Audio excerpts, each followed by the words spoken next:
تو حضرت فخر جہاں دہلوی کا جب عروج ہونے لگا تو بادشاہ فکرمند ہو گیا. اس نے کہا کہ اگر یہ پیر اسی طرح عروج پہ چلا گیا تو میرا تختہ الٹ دے گا, کیا کریں؟ ایک طوائف کو بلایا, ایک سازش رچی. اس طوائف کو کہا اس طرح کر کے اداکاری کرنی ہے, اسے پیسے دیے, وہ مان گئی. حضرت جمعہ پڑھ کے سیڑھیاں اتر رہے تھے, ادھر دائیں بائیں آگے پیچھے مریدوں کا رش تھا.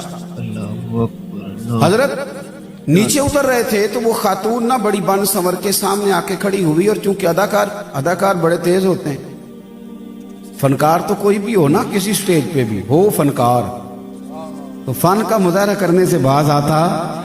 یہ میں نے دیکھے ہیں بڑے بڑے فنکار اور بڑے بڑے سٹیجوں پہ, اصل میں فنکار ہوتے. تو وہ فنکار عورت تھی, اس کو بڑا طریقہ آتا تھا. وہ آئی تو گفتگو یوں شروع کی کہ جیسے بڑی جاننے والی ہو پرانی. طبیعت کیسی ہے, وہ کمر میں درد تھی, اس کا کیا اب حال ہے, لوگ بڑے پریشان ہیں کہ حضرت کو بڑا جانتی ہے طوائف. پھر اس نے بڑی عجیب بات کی, کہنے لگی ناراض نہ ہوئیے گا, بازار گئی تھی تو آپ رات کو آئے تھے نا جب میرے گھر, معاذ اللہ, تو یہ کھوٹے سکے دے گئے آپ غلطی سے, تو وہ دکاندار نے لیے نہیں, تو مہربانی کریں یہ سکے رکھ لیں. سارے مرید پکے نہیں ہوتے, کچھ کچے پکے بھی ہوتے ہیں.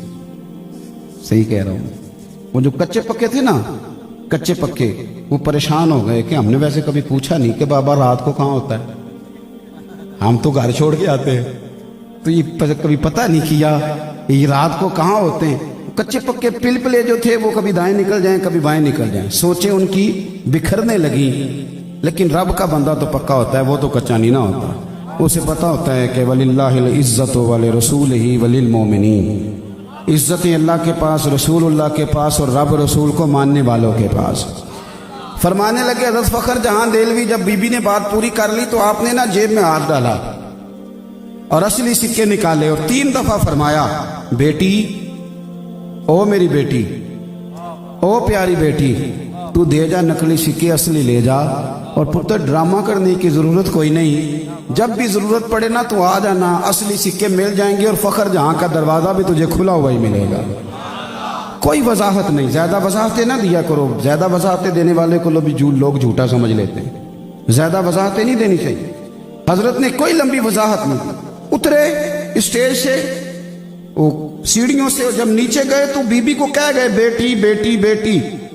اس پہ سختہ طاری ہو گئی, بولنے کے قابل نہ رہی. جب حضرت سیڑھیاں اتر گئے تو دوڑ کے آئی, قدموں میں گری, اور اس طرح چیخے مار کے روئی کہ لوگ پریشان ہو گئے. کہنے لگی, او بابا, کس مٹی اور کس سندل اور کس کستوری کا تو بنا ہوا ہے. میں تو وہ بیوی ہوں کہ کبھی دلی میں کسی نے نہ بہن سمجھا نہ بیٹی سمجھا, نہ کسی نے مجھے احترام دیا. میں تجھے بدنام کرنے آئی تھی, اور مجھے کیچڑ میں لتھڑی ہوئی کوئی تو نے بیٹی بنا لیا ہے. یہ لفظ کہہ کے اس نے نقاب چہرے پہ ڈالا, اور کہنے لگی, اب میں دلی والوں کو بتاؤں گی فخر جہاں کی بیٹی کس طرح کی ہوتی ہے. آج کے بعد میرا کوٹھا سمجھ کے نہ آنا, میں اسے مسجد بناؤں گی, قیامت تک محمد عربی کے نام کی اذانیں پڑھی جائیں گی صلی اللہ علیہ وسلم.